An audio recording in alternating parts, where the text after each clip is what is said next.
Warble's personal fortune is nothing to sneeze at, even in comparison with the average presidential hopeful. He is still receiving royalty checks from the cascading updates and deletes, and sizable checks for each rerun of Bad Boys Behind Bars, some of which come from foreign countries who have just recently joined the civilized world as regards the owning and watching of television sets.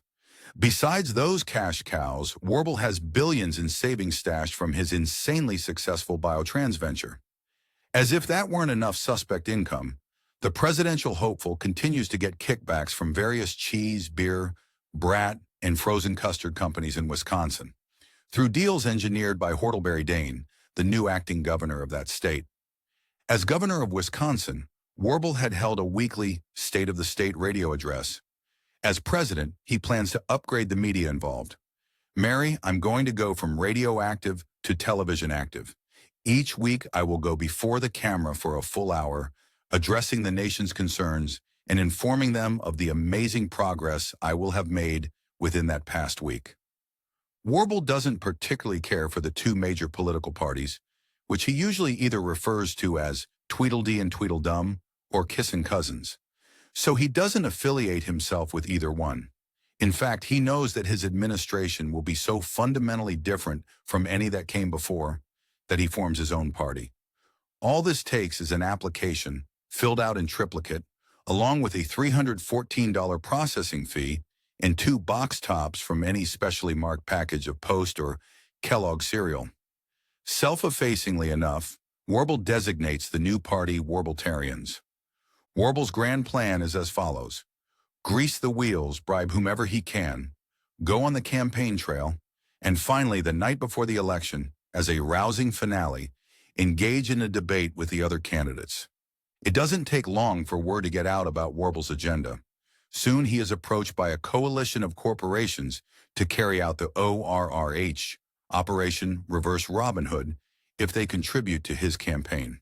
In a nutshell, this operation revolves around the basic idea that Warble will raise corporate revenue by shifting the tax burden from the philanthropic, pitiable, put upon megacorporations, the benefactors of all mankind, to the freeloaders and leeches of our society, meaning primarily retirees, single-parent families, the sick, and the handicapped.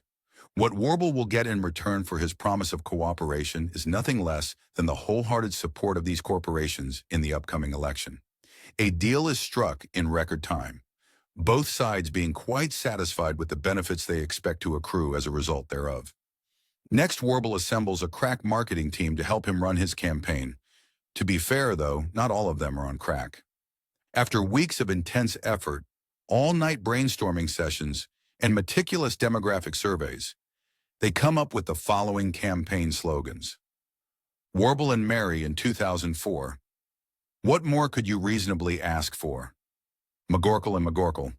This pair won't cause you to lose your hair. What would Warble do? Warble ain't that horrible. Warble likes the last one best, but he can't decide whether they should retain the word that or not. In other words, should it be Warble ain't that horrible, or simply Warble ain't horrible? He feels that the first one implies he is horrible, but not to such a great extent or degree. On the other hand, he feels it has more of a ring to it than the curt Warble ain't horrible. After tossing and turning all night, and thus failing to get his natural rest, which makes Warble quite cranky, he decides to settle the issue once and for all by swarming the country with a veritable army of pollsters. After an expenditure of $3,141,592.65, a definitive conclusion is extrapolated from the scientific results assessed.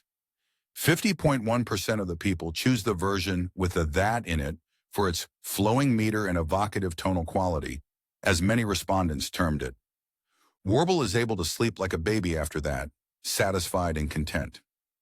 Every penny expended was well spent, necessary, and an investment in our future, he tells Mary, who would like to replace the rose garden with the begonia garden and doesn't understand why they can't afford the few dollars it would take to do so.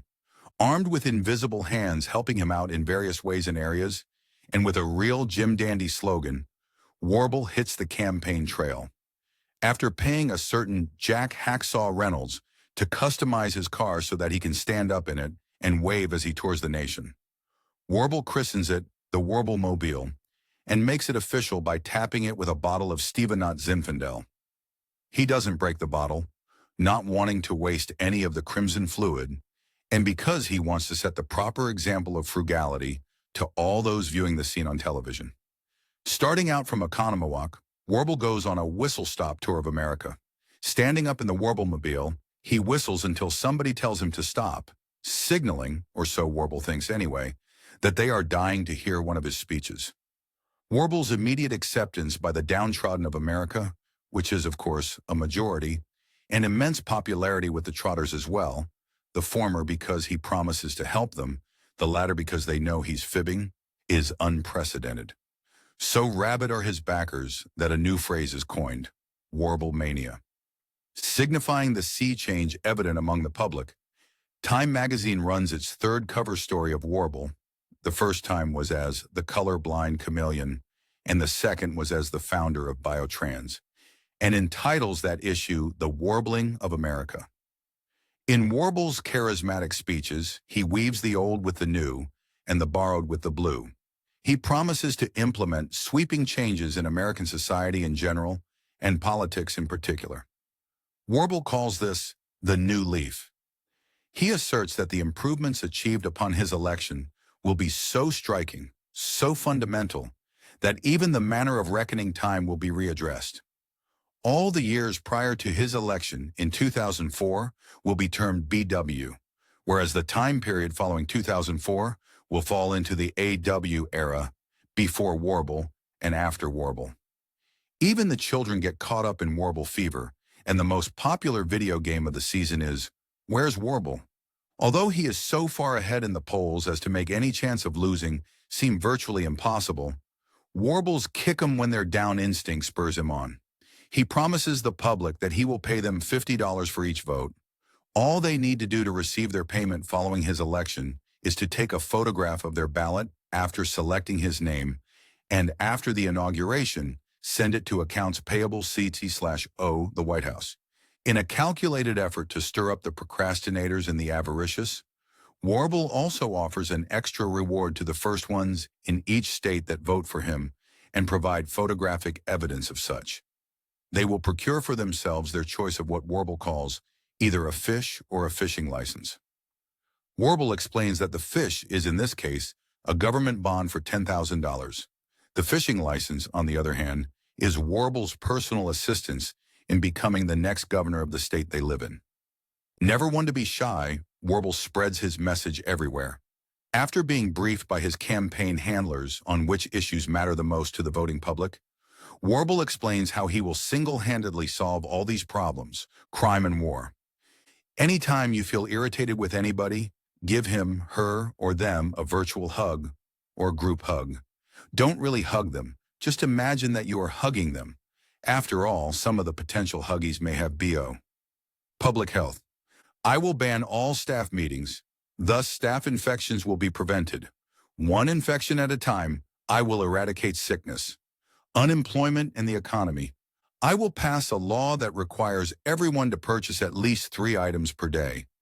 One from the county in which they reside, one outside the county but within the state where they make their home, and one outside the state but within the United States. In this way, I'll fix the economy one nation at a time, ours first. This change to the economy will benefit all in the country, not just those in particular states, as happened in Europe when they introduced the Greek sandwich as the pan-European currency. This edict helped Greece, of course, in the sheep-herding countries, such as Turkey, and even serendipitously for them, as they are not even in Europe and have no business benefiting from European shenanigans, New Zealand. However, which shows just how stupid those Europeans are, all the other countries are hurt by this switch to a Greek sandwich-based economy. Look at Switzerland, for example. As a direct result of this change, having scarcely any mutton within their borders, they had to license one of their mountains to Disneyland in order to pay off just a portion of the interest on their quickly mounting foreign debt. Education. This is not a problem whatsoever, and I don't understand why this wasn't fixed long ago, as the solution is so obvious. There are a lot of know-it-alls in this country, and a lot of bloomin' idiots. All the know-it-alls will be required by law to spend 10 hours each month educating the idiots. Before you know it, we will be a country of know-it-alls. The environment. Heed this tip. No more faxes. Documents faxed each year require the cold-blooded annihilation of more than 31,415,926 trees. Just say no to faxes, and all the related problems will be solved.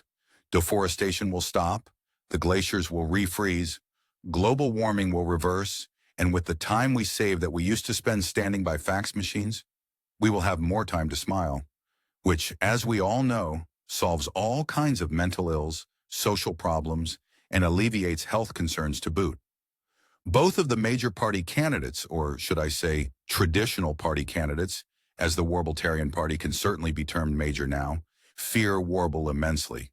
They don't think they stand a snowball's chance in Dallas of even remaining standing, in a political sense that is, after their upcoming debate with Warble. Nevertheless, in this they underestimate Warble P. McGorkle. Chapter 66. The underestimation of Warble by his political opponents is that they compare their chance to defeating him in a debate to that of a snowball in Dallas. Much to their chagrin, they come to conclude that a snowball has a much better chance of surviving in Dallas than they do of prevailing in a debate with gab-gifted Warble. Warble's tenacity in the debate makes a bulldog look like a newborn lamb. The intensity in Warble's eyes as the showdown begins makes a professional wrestler's stage persona seem like that of Art Linkletter or Mr. Rogers. The ferocity and viciousness of Warble's attacks make those from a cobra or shark seem like a love bite to comparison shoppers. Warble's first unfair advantage, most people would consider it unfair anyway. Warble just considers it good planning, and the prerogative of those who have the wisdom to think of it and the means to pay for it is having Jean-Jacques Flambeau in the audience during the debate. Jean-Jacques is big and intimidating and has a commanding, resonant voice. Warble's people have seen to it that Jean-Jacques is seated near the front of the stage. The function of the French-Canadian fur trapper and lumberjack is to heckle when Warble is not talking and to loudly agree with everything when Warble is at the lectern. When Warble makes a point, Jean-Jacques says, "Yeah, you said it, brother. Now you're talking. That's what I'm talking about." Or, "You tell him, Warby baby." When his opponents have the floor, Jean-Jacques boos, hisses, and makes all manner of rude noises. At periodic intervals, whenever Warble's opponents make a point or stop for a breath, Jean-Jacques yells out, "Yeah, says who? Or your mama wears combat boots? Or phooey on you, Buster." Naturally, the tactic works like gangbusters. Warble's opponents are rattled, and then there's the hum. The sound men are in on it too, and whenever Warble speaks, they turn up the reverb and the bass. When Warble's opponents speak, they twist the knobs in the opposite direction, cranking the treble all the way up, causing feedback and the aforementioned unnerving hum. Not satisfied with having the sound crew in his figurative pocket, Warble has also bribed the cameraman. When the camera is on Warble, the photographer slips a rose-colored filter over the lens. When the camera is on one of Warble's opponents, off comes the rose-colored filter, and in its place, an olive-drab green lens is attached. Warble's first opponent gives his speech. Blah, blah, blah. Warble's second opponent takes the podium. Yada, yada, yada. Warble finally gets the spotlight and rips right into his opponents, with all hands on deck and no holds barred. First he goes after the incumbent. "Mr. President, why haven't you satisfied the American people? Just look around. Walk down any street in America and observe the people. You can tell by the look on their shoulders that they are not content. What have you done, Mr. President, to make them happy? Politics is human husbandry, and that doesn't mean you are supposed to or allowed to act as if you are the husband of all the women in the country. Husbandry means protection. Have you protected them, Mr. President?" The incumbent stands up and opens his mouth to address the implied charge leveled against him, and in an attempt to answer the question. "Sit down, Mr. President," Warble yells, pointing at the beleaguered man. "I paid for the cameraman and the sound crew, as well as the most erudite and influential members of the audience. I paid, I'll talk. I graciously gave you your chance. Now, getting back to your deplorable behavior in office, your sins of omission and commission, I have one suggestion for you. Go find a mirror, then look in it and slap the first person that shows up. The president stands up again to protest. His Secret Service agents appear discomfited. They don't know whether they should protect the current, outgoing president, or whether they should play it safe and hopefully preserve their jobs by supporting the incoming chief by doing nothing. The sitting president, now standing, is red, flushed, and shaking with fury. "This is an outrage. I won't stand for this." "Then sit down, Mr. President," Warble interjects, pointing to the president's folding chair. "I'm not finished. Let me explain to everyone, just to make it crystal clear, how you've betrayed the people's trust." "Power to the people, right on," Jean-Jacques yells. "While you were being chauffeured around Washington and traveling the globe in style, dining at the swankiest restaurants, staying in the poshest hotels, there I was, poor lil old everyman Warble P. McGorkle, deserted on a maroon island. While you ate yourself fat and drank yourself silly, I was fighting off 37 of the Viet Cong, all by myself, barehanded." The president stands up again and challenges Warble's claim. "I've caught you in a bald-faced lie, McGorkle. You're not old enough to have been in Nam."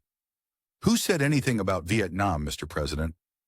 "The event to which I am referring took place while I was applying for a job at a Walmart in Walla Walla, Washington. Jobs were so scarce after you ruined the economy that I had to bite, scratch, and gouge just to get a measly minimum wage job." Publicly disgraced and humiliated, the incumbent sinks back into his chair and, putting his head in his hands, begins to weep inconsolably. Seeing he's got them on the run, Warble dives back into the pack, this time going for the jugular of his other opponent. The outcome is not much prettier in this case.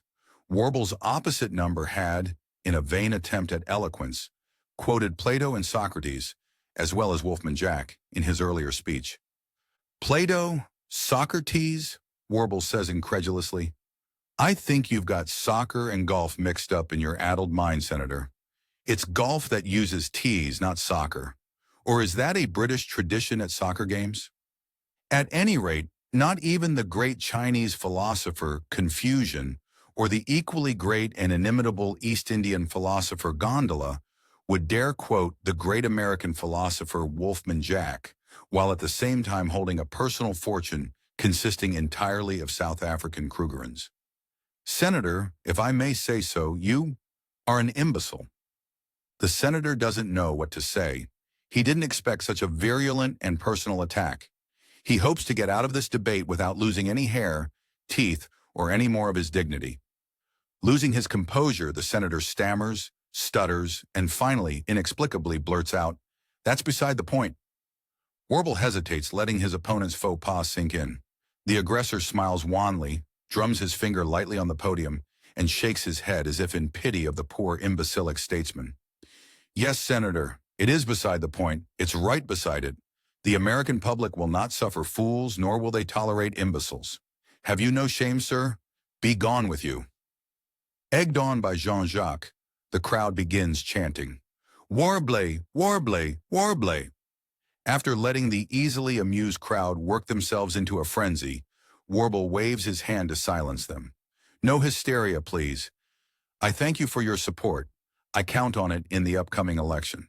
As the great philosopher Goofy, in his guise as Super Goof, once said, I always knew I was somebody special. This specialness of mine is at your service. I will be your president. Yes, folks, I'm here to stick my neck out, lay it on the line, and go out on a limb. I guarantee to all of y'all from Louisiana that I will win the election."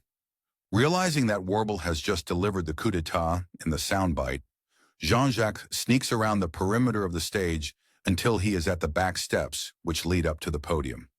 After grabbing a 10-gallon container of Gatorade and slipping up behind Warble undetected, the big galoot pours the entire contents on Warble's head in a celebratory gesture.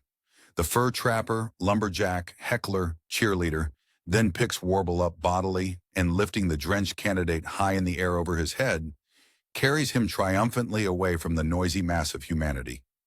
Warble continues waving to the crowd until he disappears from sight. The debate, as planned, is a resounding success for Warble. The crowd, unwilling to be restrained from their irrational exuberance and spontaneous show of support renew their mantra. Warble! Warble! Warble! Chapter 67. When Warble returns home from the trouncing of his out-talked and out-tricked adversaries, Mary, who had seen it all on television, asks her husband how he can be so sure of victory as to absolutely guarantee it. Mary, it's elementary, Warble explains. No former polka punk star, let alone founder of the genre, has ever ran for president and lost. History is on my side. It is both mathematically and logically quite impossible for me to lose. Unfortunately for just about everyone, Warble is right. As in the gubernatorial election in Wisconsin, Warble wins by a landslide. Many of those, relatively few in number, who see through him and actually prefer one of the other candidates are so discouraged at his overwhelming popularity that they don't even bother to show up at the polling places. Warble ends up with an unprecedented 94.2% of the votes and is proclaimed winner before the results from the last 24 states are in. Warble wastes no time in getting down to business as soon as he takes office. His first official act is to track down and arrest all those who were after him in the past. Those who tried to steal his inventions in Bayfield, Wisconsin, the entire police force in Westwego, Louisiana, all the officers and board members of the International Nut Company, the mentally retarded man in St. Augustine, Florida, who had been clapping along to the polka punk music, the beer mafia, not wanting to waste the taxpayers' money on a lengthy investigation. Warble simply incarcerates all the Italians in the country. The unsatisfied biotrans customers. The customer is always right, Warble had said about this, unless he's dissatisfied. All who voted against him in the gubernatorial race, banishing them to North Dakota, unless they voted for him in the presidential election and have photographic proof thereof, in which case they can avoid said banishment provided they agree to forego the $50 they were to be paid for voting for him for president. And last but not least, all those who voted against him in the presidential race. To accommodate these aggressive moves, Warble orders 314,159 new prisons to be built, and the immediate hiring of 31,415,926 new prison employees, at an initial cost of $314,159,265. And so it goes for the next several months. Warble implements the plans he spoke of while on his whistle-stop tour. The new president performs his duties admirably, which mainly consists of making speeches, playing golf, and signing death warrants. The citizens, in turn, respond by doing what is expected of them, producing goods and services, consuming goods and services, paying taxes, and preparing themselves to be, if the country is lucky enough to get into a war, cannon fodder. Now that he has gotten all his adversaries, pursuers, and tormentors out of the way, Warble has a free hand to follow up on all the ideas and inventions he so meticulously and painstakingly preserved in his notebook. Warble comes to the conclusion, though, that now that he has gained his fame and fortune through other means, it seems rather pointless to pursue those ideas and inventions. After all, he reasons, I am the president, the commander-in-chief, whatever the Dallas that means. How could a commander be in a chief? Is it like chicken in a biscuit? And he's a chief that is shaped like a commander, smells like a commander, or tastes commander-flavored, or what? If he's really Sitting Bull, but looks like Commander Cody, for instance, why did the U.S. government send Custer out to fight the Sioux chief? That would be treason, since Sitting Bull was the president in that case, or the president was Sitting Bull, or, to Dallas with it, it's getting way too complicated. At any rate, putzing around with novelties and schemes is no occupation for the leader of the cheap, if not exactly free world. He's got more important things to do. Although realizing from an intellectual standpoint that that is indeed the case, he's got more important things to do than tinker around with his inventions. For some reason, Warble doesn't quite feel satisfied with his circumstances. His life is pleasant and comfortable enough, and he has many servants constantly at his beck and call. But something is wrong. Something is missing in Warble's life. Something he once had, but has now somehow lost along the way. Chapter 68. It's the best day of the year, and it's the worst day of the year. It's the hottest day of the year, and it's the coldest day of the year. So far, anyway. It's January 1st. After almost a year in office, Warble is bored and unfulfilled. All the nation's problems have been solved, since Warble's plans and his execution of those plans are perfect, or so say the officially sanctioned reports. Any who claim otherwise are either incarcerated or sentenced to mental hospitals, where they are given medication to help them get their mind right again. At any rate, Warble feels there's nothing left for him to do. He feels restless. One night, after his bedtime ritual of beer and ginger snap cookies, Warble engages the vice president in an unofficial, off-the-record, off-the-cuff conversation. "Mary, I don't know about you, but I'm tired of this life. Being the president is for the birds. I can't even go into the bathroom without half a dozen spooks checking, first to see if all the toilets have been flushed, the rolls freshly stocked with Bounty or Charmin or whatever, and the soft soap dispensers filled to the brim. They won't even let me drive my PT Cruiser anymore. They make me ride around in that stuffy old long white Cadillac with a bunch of doddering old men and dour sourpusses. I'm told when to wake up, where to go and when, what to say and not say, how to say it or not say it, what to wear, which medication to take and when, where to stand, when to smile, when to wave, when to inhale, when to exhale, and even what to watch on TV. You know they won't even let me watch the Packers on Sunday anymore? I have to watch those mangy old Commanders. Commander's my donkey. I'm the commander around here." "Washington," Warble says derisively, "first in war, first in peace, and last in the NFC East. And even then I'm not safe. Last week the score was tied, with 3 minutes and 14 seconds to go. And when some country or other nuked its neighbor, my advisors insisted I switch from the game to CNN and get all gussied up for a press conference, just to say that I considered the bombing to be uncalled for, impolite, and an outright no-no. What kind of life is that? I feel like a marionette, a puppet, an automaton. There's no, what's the word, spontaneity anymore. Mary, I long for the days when we were footloose and fancy-free, without a care in the world, don't you?" Mary doesn't respond, but is watching her husband closely. Warble is silent for a minute, reflecting. He walks over to the big picture window that overlooks the Washington Monument. He stares silently out into the night, his hands clasped behind his back. Warble seems to be in the process of making a pivotal decision. Finally, he turns around. "All right, then, I'll go to Dallas," he says, seemingly apropos of nothing. He looks Mary in the eyes and shrugs. "Sometime anyway," Warble mumbles as if to himself.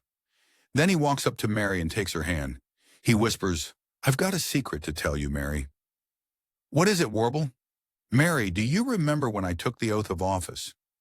During the inauguration, it was raining cats and dogs, not literally as if Persians and Pekingese were falling out of the sky, because then people would have been getting hurt left and right, and I would have had to declare a national emergency. But what I mean is, it was raining a lot. Anyway, you remember how it was a cold day, and I was wearing my trench coat? I had my left hand behind my back, under my coat, while my right hand was up, promising to do who knows what. After all, who can pay attention to all that highfalutin legalese with all those cameras and lights, noise and confusion, hubbub, tanks and paratroopers and sirens anyway?" "Mary," Warble continues, leaning close to her and pressing his mouth against her ear, "with my left hand I was crossing my fingers, so my oath of office was not legitimate. It is null and void. And since your affairs, circumstance, and lot in life, in your dual role as my wife and vice president, are inextricably tied up with mine, intertwingled, the validity of your office is also bogus." Mary doesn't know what to think of this revelation. Why would Warble hedge his bets like that, secretly crossing his fingers during his swearing-in ceremony? He's never been one to doubt the complete success of any of his previous ventures before. And what does all this mean? What is Warble leading up to? Warble doesn't keep her wondering long. "Mary, do you know what I'm driving at?" he asks. Mary is so stunned by what seems to be coming that all she can say in response is, and shakes her head no. "We can annul our presidency and vice presidency forthwith. The chairman of the Way Mean Committee, Sons of Birch, can take over as president. He won't do as great a job as I have, of course, but I think he'll do in a pinch. And this certainly is a pinch and a pickle for the American public, because they're going to have to learn to live without my kind, gentle, and wise guidance and expert handling of matters. After listening to Warble air his grievances and frustrations, Mary realizes just how bored she is too, with the staid, stiff, stagnant, stern, stilted, stultified life in Washington in general, and the White House in particular. She and Warble don't have to worry about money now. They have a steady income from the royalties from both the cascading up D8s and bad boys behind bars. Not only that, the McGorkles also have an unbelievably huge nest egg from the profits made while Biotrans was a going concern. Warble sinks down onto his wife's lap. Mary, let's go back to Oconomowoc, where we're free to be who we want to be. Back home? I can go back home to my begonias? Mary asks, her voice rising in anticipation. Yes, Warble grins. Back to your begonias. Oh, thank you, Warble, Mary says, wrapping her arms around her husband. Warble, let's go now. Let's not wait. I don't want to be late. It's almost planting season. Mary, there's one last thing I've got to do, and then we can go. Press my best trousers and my Sunday go-to-meeting shirt. Why, Warble? I want to record a press conference of myself, my farewell address. My adios concerto, you might call it. I want to preserve it on videotape for posterior. Do you mean posterity? Mary prods. Whatever, Warble says, waving his arm impatiently. Warble disappears into the presidential and vice presidential suite and rummages frantically through the closet. After overturning half of the contents therein and throwing the other half out onto the floor, including his notebooks, Warble locates his video camera. He smiles, pats it affectionately, and, cradling it in his right arm like a running back carrying a football, walks back into the Oval Office.